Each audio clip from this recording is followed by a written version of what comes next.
What was it really like to be a woman in the year 1075, living in a small, forgotten village nestled deep within the English countryside? Could you even imagine a life without the internet, without phones, without even a road connecting you to the next settlement that wasn't a muddy track frequented by bandits and wild animals? How utterly alone could one feel, surrounded by people, yet cut off from so much of the world? Number 1. Geographic isolation and lack of travel. Imagine a world where your entire known universe is defined by the faint ring of a distant church bell, the smoke rising from a handful of neighboring cottages, and the winding path leading to the nearest stream where you fetch your water. For a woman living in rural England in the year 1075, this wasn't a poetic metaphor. It was the chilling, stark reality of her existence. Your village, whether it was a cluster of a dozen homes or a slightly larger settlement with a manor house and a modest church, was not just your home. It was, for all intents and purposes, your entire world. The sheer, daunting immensity of the surrounding wilderness, the absence of any reliable transport beyond your own 2 feet or the plodding hooves of an ox, meant that most women rarely, if ever, ventured beyond the boundaries of their village fields. This wasn't a choice, it was a fundamental, often terrifying, aspect of life. Consider the daily grind. Your mornings began before dawn, often with the cries of the village cock or the stirrings of your own hungry children. Your chores, from grinding grain by hand for the day's bread to stoking the hearth fire, from spinning raw wool into thread to mending the coarse tunics your family wore, kept you tethered to your humble dwelling. If you were a peasant woman, your days were spent in the immediate vicinity of your home, perhaps walking to the village well, a stone's throw from your door, or tending a small kitchen garden just outside. Furthest you might typically go would be to the common fields during harvest, where the men, and often the women alongside them, would toil under the watchful eye of the reed. Even then, your gaze would rarely lift beyond the next furrow, your thoughts consumed by the back-breaking labor and the relentless demands of survival. What did this truly mean for a woman's sense of self and connection to the wider world? It meant that news traveled at the speed of a tired foot soldier or a lone merchant, and often it simply did not reach you at all. King might wage war, a distant town might fall, a new custom might be decreed by the Norman conquerors, but for you, tucked away in your remote hamlet, these events remained abstract whispers if they were heard at all. Your understanding of geography was primitive, defined by the local landmarks, the gnarled oak that marked the edge of the Lord's forest, the winding river that flowed past the miller's cottage, the distant hills that seemed to scrape the sky and conceal unknown dangers beyond. The world beyond these familiar sights was a murky, often terrifying unknown, populated by rumors of wild beasts, desperate outlaws, and rival lords. This very lack of information, this void of knowledge about anything beyond your immediate surroundings, contributed deeply to a profound sense of isolation. You were quite literally living on the edge of the known world, and the unknown was vast, silent, and often quite menacing. Imagine, for a moment, the concept of a journey in 1075. It wasn't a quick trip to the next town. A journey of even 10 miles could take an entire day, or more, especially if you were on foot, and the tracks were muddy from recent rains or choked with snow. Roads, as we understand them, barely existed outside of ancient Roman routes that were by now largely dilapidated and overgrown. Most paths were little more than animal trails, poorly maintained and often disappearing into thickets of thorny bushes or treacherous bogs. These routes were not just slow, they were incredibly dangerous. Bandits, desperate and ruthless, often lurked in the lonely stretches between settlements, preying on any traveler foolish enough to venture alone. Wild animals, from wolves to bears in some parts of the country, posed a constant threat, especially if you were traveling through woodland. For a woman, particularly one with children, the risks associated with even a short journey were astronomical. The thought of setting out on your own was likely met with fear, not excitement. So when did a woman in 1075 travel? Rarely. Perhaps a young woman, upon marriage, would move to her husband's village, leaving behind her family and the only home she had ever known. This was a wrenching, often terrifying experience, akin to being transplanted to a foreign land without ever leaving her own county. She would arrive in a new village, among unfamiliar faces, often speaking a slightly different dialect, and be expected to immediately integrate into her new husband's household and community. The loneliness of such a transition, the severing of ties to her birth kin, would be profound. Connection to her old life would slowly wither, replaced by the relentless demands of her new one, with no easy way to visit or even send messages back home. Letters were rare and usually only for the very wealthy or the clergy. For a peasant woman, communication was face-to-face or nothing. Another rare occasion for travel might be a pilgrimage to a local shrine, perhaps for healing or to give thanks, but even these were often undertaken by the able-bodied men of the village, or only by women who were part of a larger, well-protected group. Visiting family in another village would be a monumental undertaking, requiring weeks of planning and often the permission of the Lord. It wasn't a casual Sunday visit. It was an event fraught with peril and inconvenience, and therefore, it simply did not happen often enough to provide a regular sense of connection beyond one's immediate surroundings. Think about the psychological impact of this enforced stasis. Your entire life played out within a tiny geographic bubble. Your understanding of the world was limited to the stories told by the occasional traveler who passed through, a peddler with his meager wares, a friar on his circuit, or a returning soldier who had seen a wider, more brutal world. These stories, often embellished and full of wonder or horror, would only serve to highlight the vastness of the unknown, reinforcing your own smallness and helplessness within it. You had no concept of bustling cities beyond the tales of the Lord Steward, who had perhaps visited a market town. You had no idea of the grandeur of cathedrals or the intricacies of courtly life, save for what you might infer from the occasional visit of a Norman lord or his retinue, whose presence would always feel like an alien intrusion, speaking a strange language, their armor gleaming with an otherworldly light. This geographic isolation wasn't just about the physical inability to move, it was about the mental confinement that came with it. Your hopes, your fears, your dreams were all shaped by the narrow confines of your village. Your perspective was entirely local. If a new crop failed, if a disease swept through your settlement, if the river flooded, these were catastrophic, all-consuming events because there was no outside to mitigate their impact. There was no larger community to turn to for immediate help, no quick way to access resources from elsewhere. You were reliant on your own community, for better or worse, and that community was as isolated as you were. Even within the village, the concept of space was different. Homes were often single-room affairs, shared by entire families, sometimes even by their livestock during harsh winter.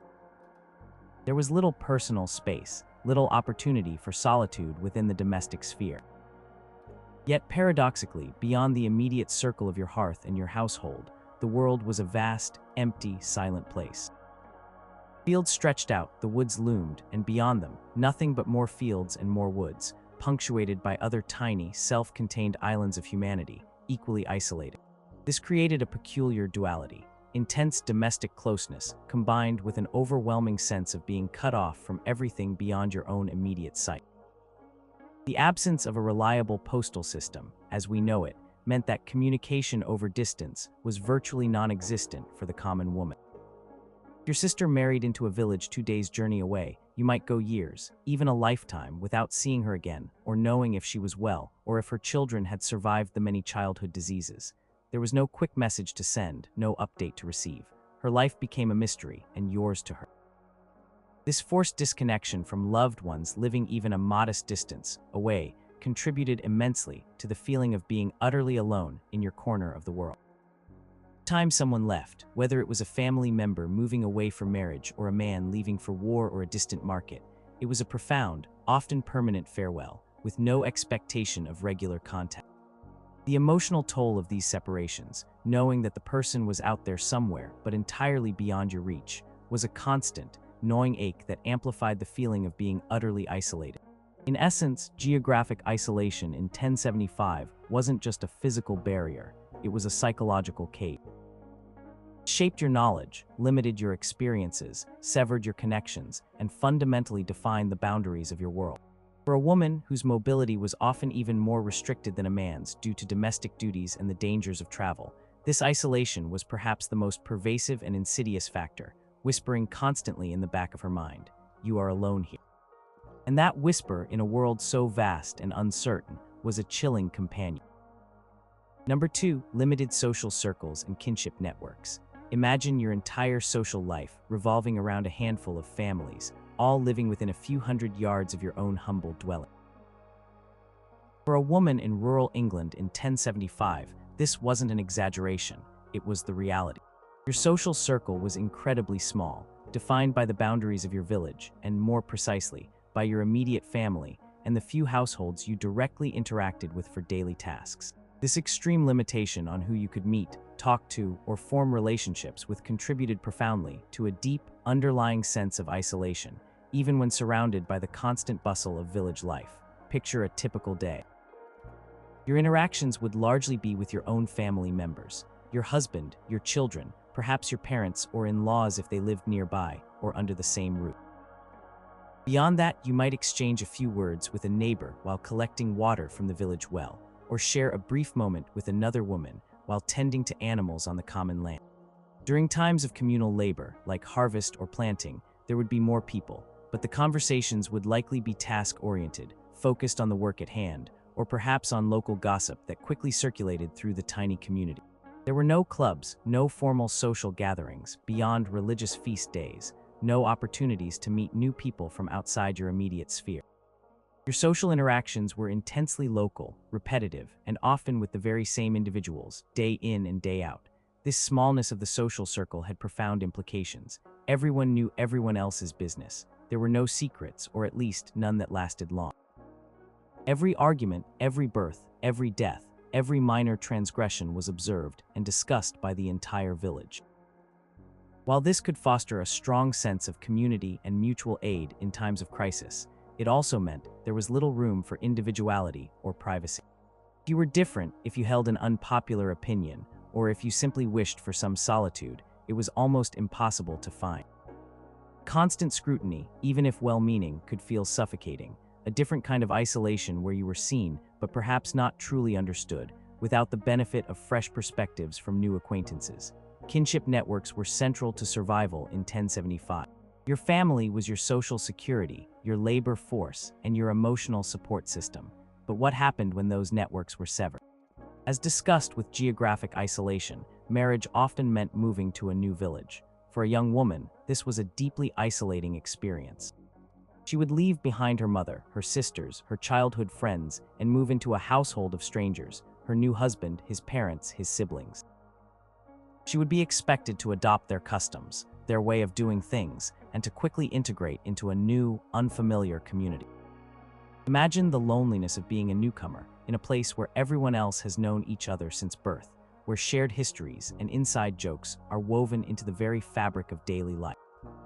She would be an outsider, at least initially, and while she might eventually find her place, the initial period of adjustment would be marked by a profound sense of disconnection, a feeling of being a stranger in a strange land, even if that land was only 10 miles from her birthplace.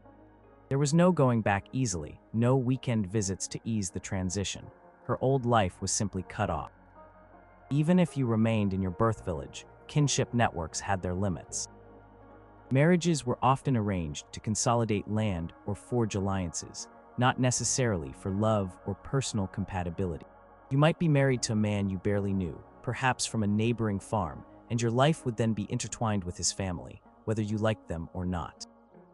Primary loyalty shifted from your birth family to your husband's, and your social interactions would follow suit.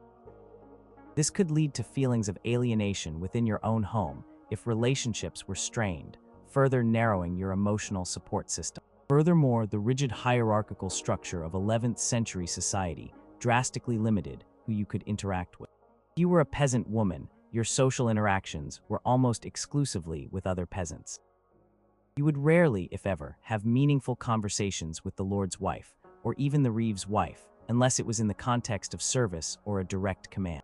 There were clear lines drawn between the different social strata, the lord and his family, the freemen who owned their land, the villeins who owed labor service, and the serfs who were tied to the land. While everyone lived in the same village, their lives, their concerns, and their opportunities for social connection were vastly different. This meant that even if the village had 100 people, your true social peers, those with whom you could genuinely connect, share grievances, or confide in, might only be a handful. Think about the lack of diversity in perspective. Everyone in your small circle shared similar experiences, similar struggles, and similar knowledge. There were no books to introduce you to new ideas, no travelers from distant lands to broaden your horizons with their stories.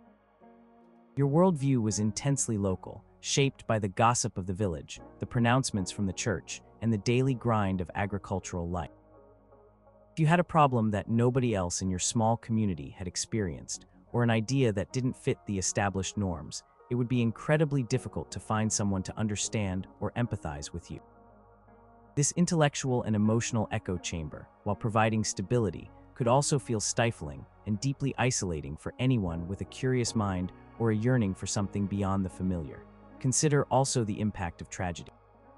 In a world of high mortality rates, the death of a spouse, a child, or a close family member was a frequent occurrence. While the community might rally around you in the immediate aftermath, the profound, long-term grief could still lead to intense personal isolation. If you lost your husband, you might suddenly find yourself a widow, economically vulnerable, and dependent on the charity or goodwill of others. Your social standing might diminish, and your interactions with couples might become awkward or strained. If you lost multiple children, a heartbreakingly common experience, the weight of that sorrow could separate you emotionally from others, even those who had experienced similar losses. Grief in a close-knit but emotionally reserved society could be a very solitary burden, and without access to a broader network of support or new connections, it could deepen your isolation within the very community that was meant to support you. The limited opportunities for genuine, deep connection beyond your immediate family also meant that if your family relationships were difficult or abusive, there was often no escape and no external support system to turn to.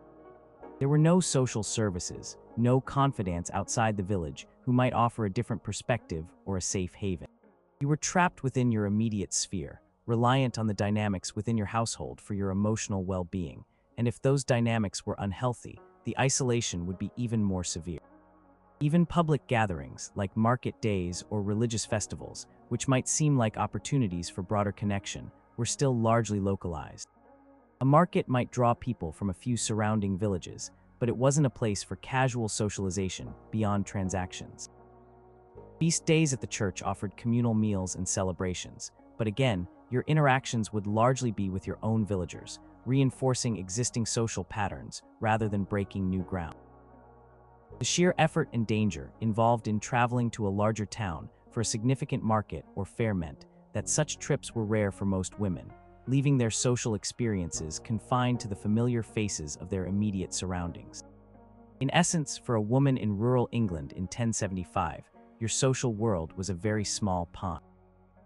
While everyone might know your name, and you might be part of a tightly interwoven community, the lack of opportunities to expand your social horizons, to meet new people, or to escape the constant scrutiny of a tiny populace could lead to a profound and subtle form of isolation. It was a life lived in a fishbowl, intensely familiar, yet often lacking the depth and breadth of connection that a wider social network might offer, leaving you feeling alone even amidst the crowd. Number 3, gendered division of labor and domestic confinement. Imagine a life where your daily tasks, from the moment you wake until you fall asleep, chain you to your dwelling and its immediate surroundings. For a woman in rural England in 1075, her existence was overwhelmingly defined by a strict, gendered division of labor that often resulted in profound domestic confinement. While men might travel to the fields, hunt in the forest, or venture to market towns, a woman's sphere of influence and responsibility was largely centered on the home, the hearth, and the immediate farmstead. This difference in daily activity was a significant factor in her isolation, limiting her exposure to the outside world and the people within it. Let's walk through a typical day.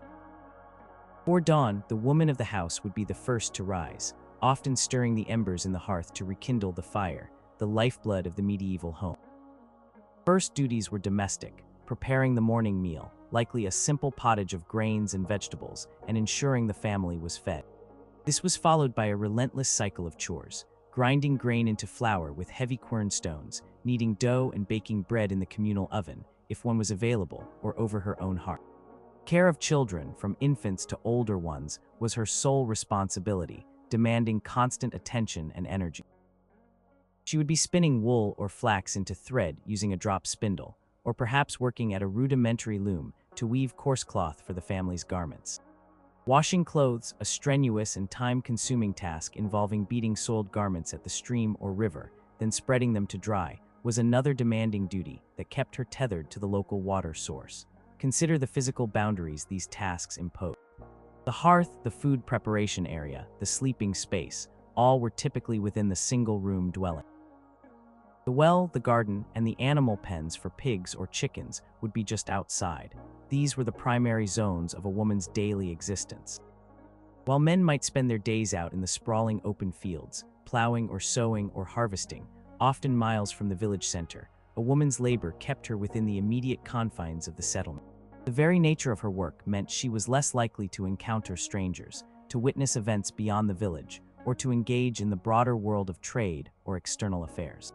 Even agricultural work, when women participated, reinforced this distinction. While women certainly worked in the fields during peak seasons like harvest, their primary focus was often on tasks closer to home: weeding the kitchen garden, tending to smaller livestock like chickens and geese, gathering wild edibles and firewood from the fringes of the local woods, or processing the harvested crops once they were brought back to the village.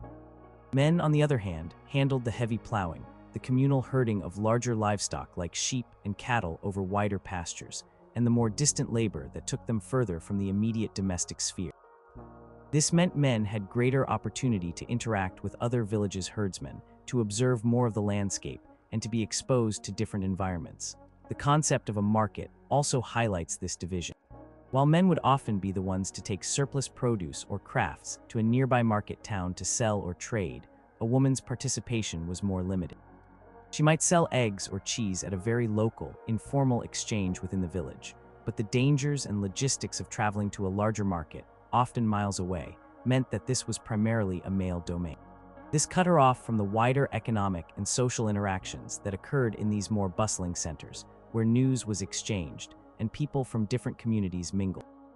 Her understanding of the world was thus deprived of these vibrant, dynamic intersections of human activity.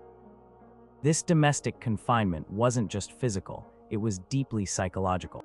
A woman's identity was intricately woven into her role as mistress of the household, keeper of the hearth, and mother. Her value was often judged by her ability to manage her domestic responsibilities efficiently and to produce healthy children who could contribute to the family's labor force. While this role was vital and respected, it also meant that her concerns, her triumphs, and her failures were primarily confined to the home.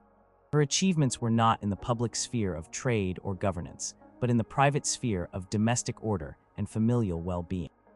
This created a mental isolation, a sense that her world was small, even if vitally important.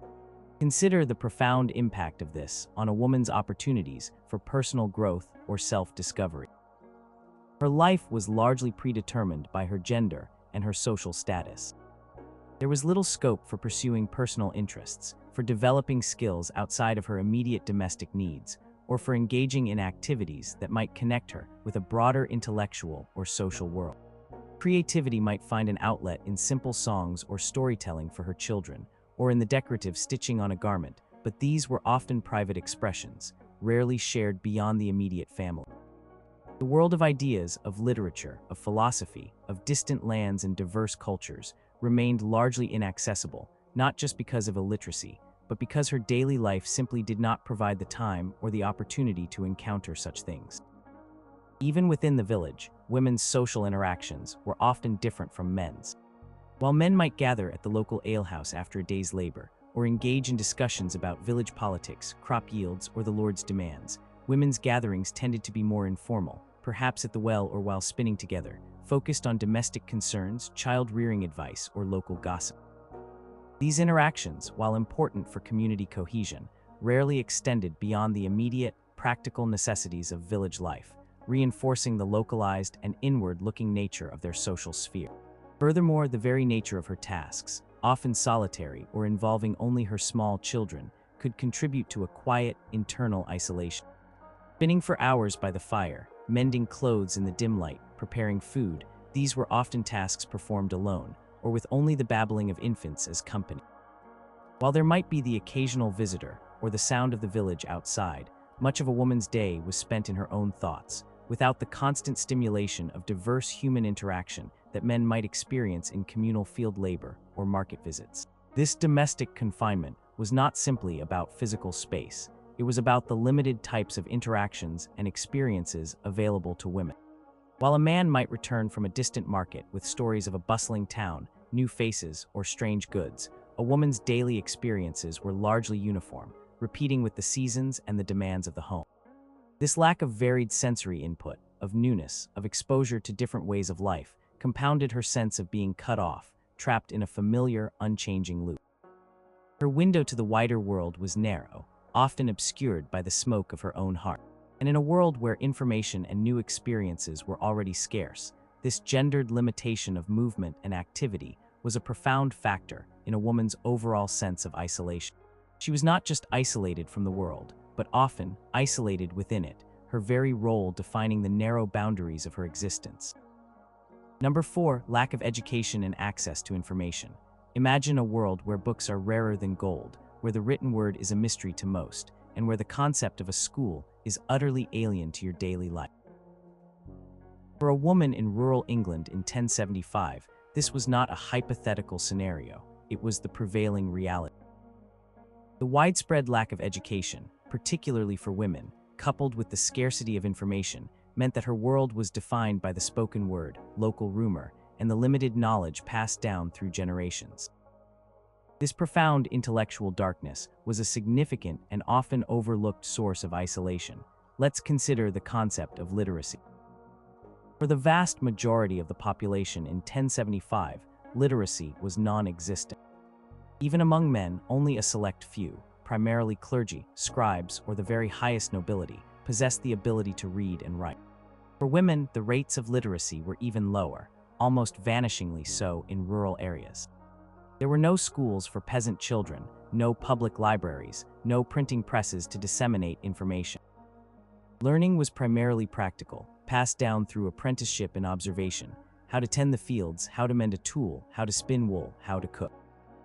The idea of learning to read or write was simply not part of the common woman's life experience or aspiration. What did this mean for a woman's connection to the world beyond her village? It meant she had no access to history beyond the tales told by elders, often embellished and mixed with folklore. She could not read about distant lands, about great kings, about the teachings of philosophers, or the intricacies of other cultures. Her understanding of the past was anecdotal, and her knowledge of the present was limited to what she heard from the occasional traveler, the reeve, or the priest during his sermons. These were filtered, often biased, and always incomplete snippets of information, not a comprehensive understanding. Her mental map of the world was incredibly small, bounded by her own experiences and the limited narratives she encountered. Think about the sheer power of the written word in shaping a worldview. Without it, you could not read religious texts for yourself, relying entirely on the interpretation of the priest. You could not consult a map, understand a legal document, or comprehend a decree from the Lord without someone else explaining it to you. This made women particularly vulnerable, dependent on others for crucial information that impacted their lives. They had no way to independently verify claims, to question authority based on documented facts, or to participate in discussions that required a knowledge of texts.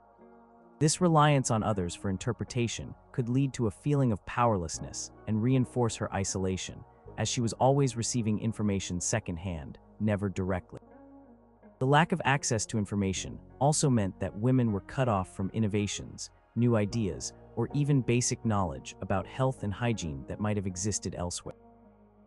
Herbal remedies and folk medicine were passed down through generations, but there was no systemic way for new medical discoveries, even rudimentary ones, to reach the common people. If a new disease swept through the village, there was no readily available information on how to combat it, or even understand its origins. This intellectual void could be terrifying, leaving women feeling helpless in the face of illness or disaster, isolated from any broader understanding that might bring comfort or solutions. Consider the impact on personal expression. Without literacy, a woman could not record her thoughts, her feelings, her experiences in a diary or a letter. Her story, her unique perspective, would not be preserved for future generations.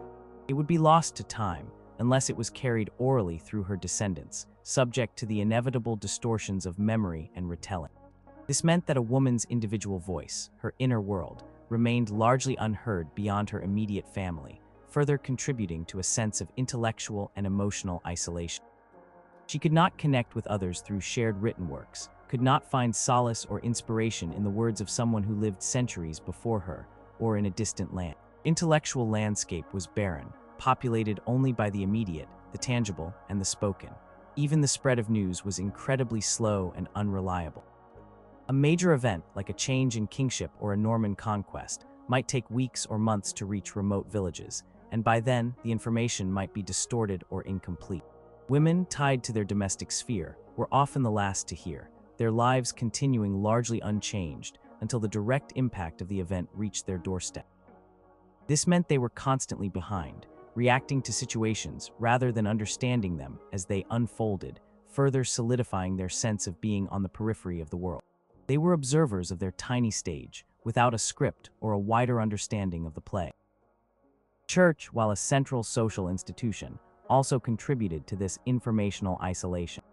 Sermons were delivered in Latin, a language few understood, requiring interpretation by the priest. While some basic biblical stories and moral lessons were conveyed, the deeper theological discussions or broader political implications of church doctrine remained inaccessible to the illiterate laywoman. Her religious life was largely experiential, based on rituals, saints' days, and local superstitions, rather than on independent theological inquiry. This dependence on the priest for spiritual guidance, while a source of community, also limited her personal connection to her faith, as she could not delve into its complexities herself. Imagine the sheer mental landscape of someone who has never seen a map, never read a story, never encountered a concept that wasn't practical and immediate. Their world would be a very small, very immediate place. Their anxieties and hopes would be tethered to the harvest, the health of their children, the goodwill of their Lord. There would be little room for abstract thought, for philosophical musings, or for connecting with universal human experiences through the written word. This intellectual confinement, this inability to access the vast ocean of human knowledge, was a profound form of isolation, keeping women in a state of perpetual unawareness about much of the world that existed beyond their muddy tracks and smoky hubs. This lack of education and access to information wasn't just about missing out on facts. It was about missing out on the very tools that could broaden one's mind, challenge one's assumptions, and connect one to a wider human experience. It meant that a woman's world was bounded not just by geography, but by the limits of her own immediate knowledge and the spoken words of her small community. It left her vulnerable, dependent, and profoundly isolated from the intellectual currents of her time, whatever they may have been.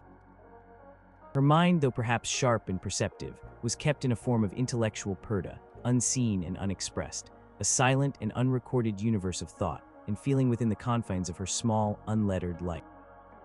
Number 5, patriarchal society and legal limitations. Imagine a world where your identity, your rights, and your very existence are largely determined by the men around you. For a woman in rural England in 1075, this was the harsh reality of a deeply patriarchal society, where legal limitations and social customs consistently positioned women as subordinate to men. This inherent inequality was a powerful isolating factor, restricting her agency, her voice, and her ability to navigate the world independently. From birth, a woman's life was largely under the control of male authority. As a child, she was subject to her father's will. Her marriage, often arranged by her family for economic or social benefit, marked a transition from her father's authority to her husband's. Once married, a woman effectively lost much of her independent legal standing. Under customary law of the time, often referred to as coverture, a married woman's legal identity was largely subsumed by that of her husband. She could not, for instance, own property independently, make contracts, or represent herself in court without her husband's permission or involvement. Earnings, her possessions, and even her children were legally considered her husband's. What did this mean for her daily life and her sense of self? It meant that her voice in public matters was often silent. If there was a dispute over land or a complaint against a neighbor, it would be her husband who spoke on her behalf in the Lord's court or before the village elders. Her opinions, while perhaps valued within the home, held little weight in the broader community's decision-making processes. She was expected to be obedient, subservient, and to manage the domestic sphere, not to engage in public discourse or governance. This lack of a public voice, of direct participation in the legal and administrative life of the village, effectively marginalized her and contributed to a profound sense of external isolation. She was a silent observer, not an active participant, in the formal structures that governed her life. Consider the ramifications for personal autonomy. If a woman was unhappy in her marriage, separation or divorce was virtually impossible under church law, which heavily influenced medieval legal practice. She was largely bound to her husband, regardless of his character or their compatibility. There was no recourse for emotional or physical abuse outside of her husband's family, and even then, protection was rarely guaranteed. She had little power to change her circumstances, to leave, or to forge a new life independently. This forced dependency, this inability to assert her own will in fundamental life decisions, could create a deep internal isolation, a feeling of being trapped within her own life, with no agency to chart a different course. Even a woman's relationships with other women could be shaped by this patriarchal structure. While women formed vital bonds through shared labor and child rearing, the underlying social hierarchy often meant that their relationships were also defined by their husbands' statuses. The wife of a freeman held a slightly different social position than the wife of a serf, impacting their interactions, even if subtly. This could further fragment social connections, preventing a broader sisterhood from forming that might challenge the patriarchal norms. Inheritance laws further solidified this male-dominated system. Land, the primary source of wealth and power, typically passed from father to son. Daughters might receive a dowry upon marriage, often in the form of goods or a small sum of money, but rarely did they inherit land directly unless there were no male heirs. This meant that a woman had little economic leverage or independent wealth, reinforcing her dependence on her husband or male relatives. Without economic independence, true freedom of movement or choice was simply not possible. She was economically bound, which in turn fostered a profound social and personal isolation. Church, a dominant institution in 1075, also played a significant role in reinforcing patriarchal norms. Religious doctrine often emphasized the subservience of women, interpreting biblical texts to establish male headship and female obedience. Women were sometimes viewed as more susceptible to sin, originating from Eve's transgression, which could foster a sense of moral vulnerability or even suspicion within the community. While women were vital to religious life, attending Mass and participating in rituals, the spiritual authority was almost exclusively male, with priests and bishops holding all the power and interpretation. This meant that a woman's direct relationship with God was often mediated through male figures, rather than being a fully autonomous spiritual journey, which for some could be another layer of subtle isolation. Even in widowhood, while a woman might gain some legal autonomy, often being able to control property that was part of her dowry and manage her own affairs, this autonomy was often temporary. Her adult sons might quickly take over, or she might be pressured to remarry, particularly if she held valuable land or resources. Her independence was always precarious, subject to the whims of male relatives or the prevailing customs of the manor. A brief period of greater agency could be fleeting, followed by a return to a state of dependence, a bitter reminder of the limitations of her gender. Consider the emotional toll of constantly living in a world where your value and your rights are secondary. This persistent sense of being less than, of having your aspirations and capabilities constrained by your gender, could lead to a deep-seated feeling of powerlessness and emotional isolation. You might have aspirations, skills, or insights, but find no legitimate avenues to express them or have them recognized outside of your domestic sphere.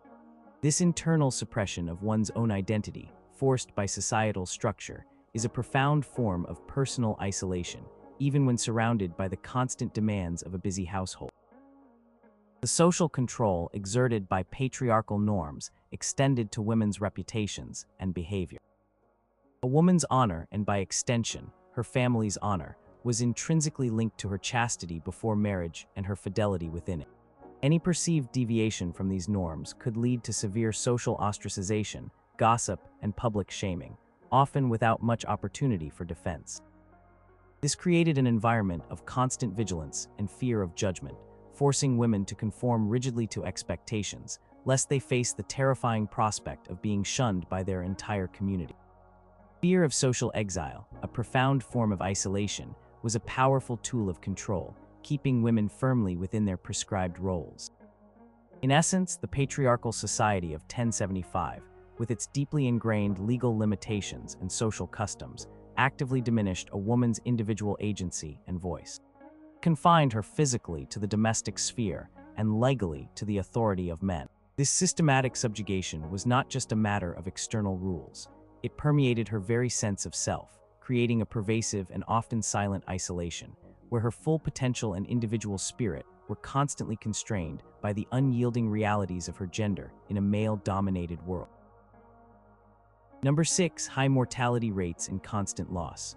Imagine living in a world where death was a constant, ever-present shadow, where the faces around you were transient, and where the heartbreak of loss was a regular, expected part of life.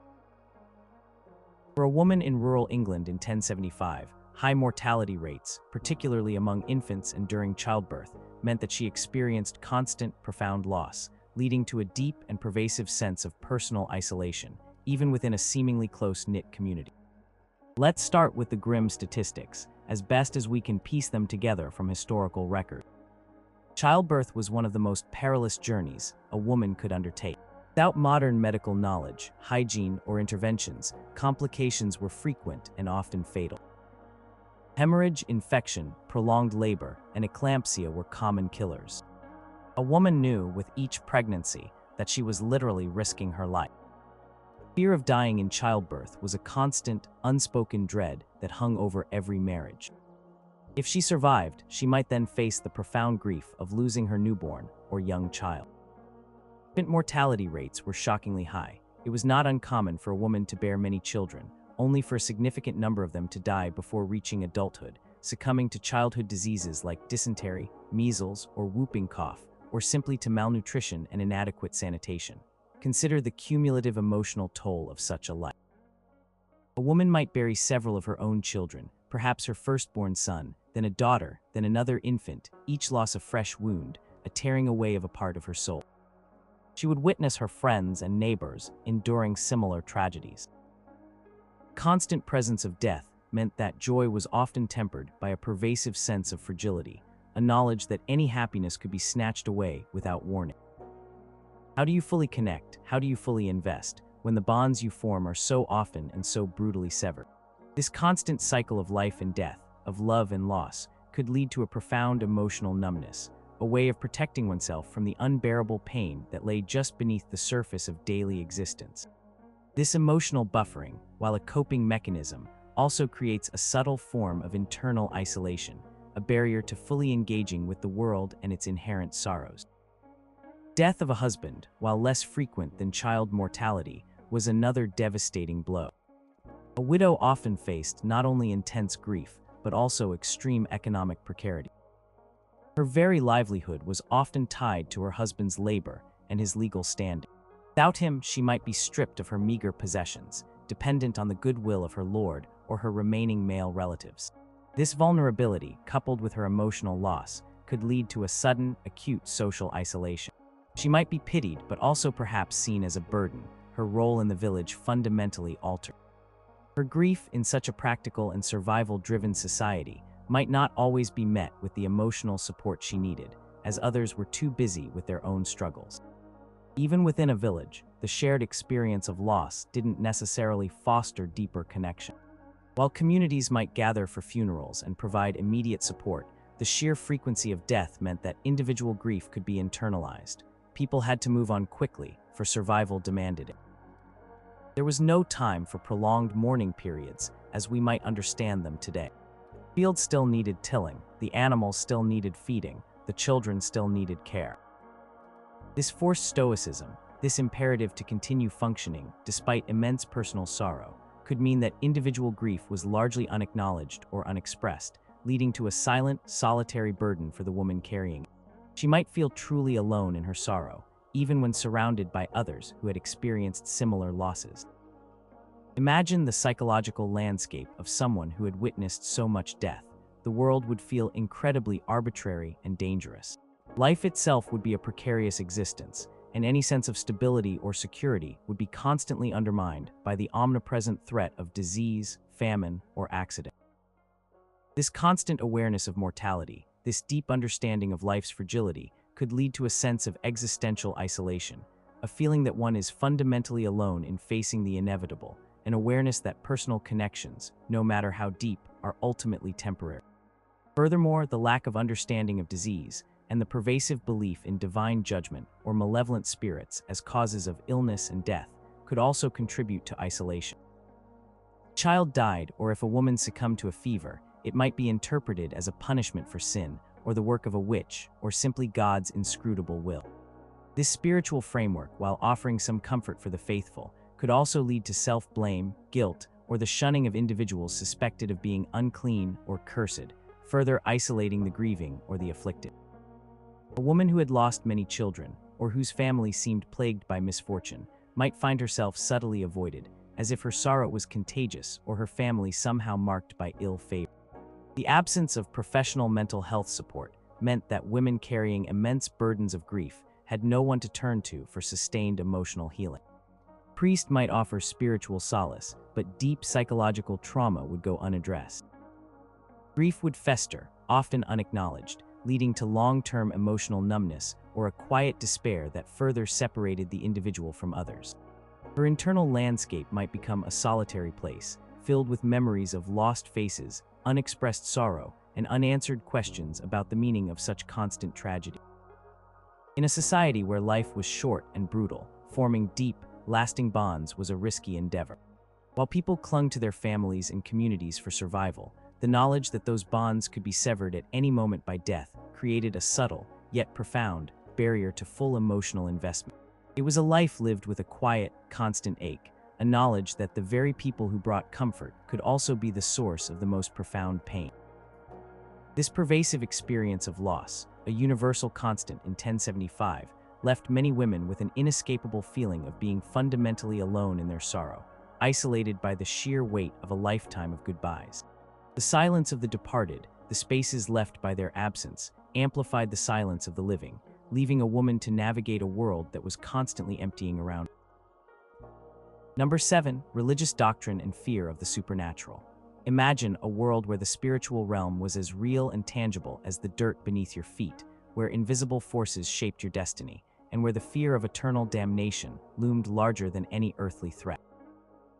For a woman in rural England in 1075, the pervasive religious doctrine and the widespread fear of the supernatural were powerful, often terrifying, forces that could lead to profound personal and social isolation. The church, while offering community and solace, also imposed strict rules and fostered beliefs that could inadvertently push women to the margins. Let's begin with the church's teachings. In 1075, Christianity was the dominant force in spiritual life, and the church held immense power, both spiritual and social. Women were taught from an early age about original sin, often with an emphasis on Eve's role in humanity's fall from grace. This theological narrative often cast women as inherently more prone to temptation, more susceptible to the devil's influence, and thus requiring stricter moral guidance and control. While Mary, the mother of Christ, offered a counterexample of purity and maternal virtue, the prevailing view of women as inherently weaker in spirit and more prone to sin was a constant undercurrent in religious instruction. This inherent theological otherness could lead to a subtle form of internal isolation, a sense that one was perpetually striving for purity in a body and spirit deemed flawed. Consider the daily implications. Women were expected to be pious, modest, and obedient. Any deviation from these norms, whether in dress, speech, or behavior, could be interpreted as a sign of spiritual weakness or, worse, malevolent influence.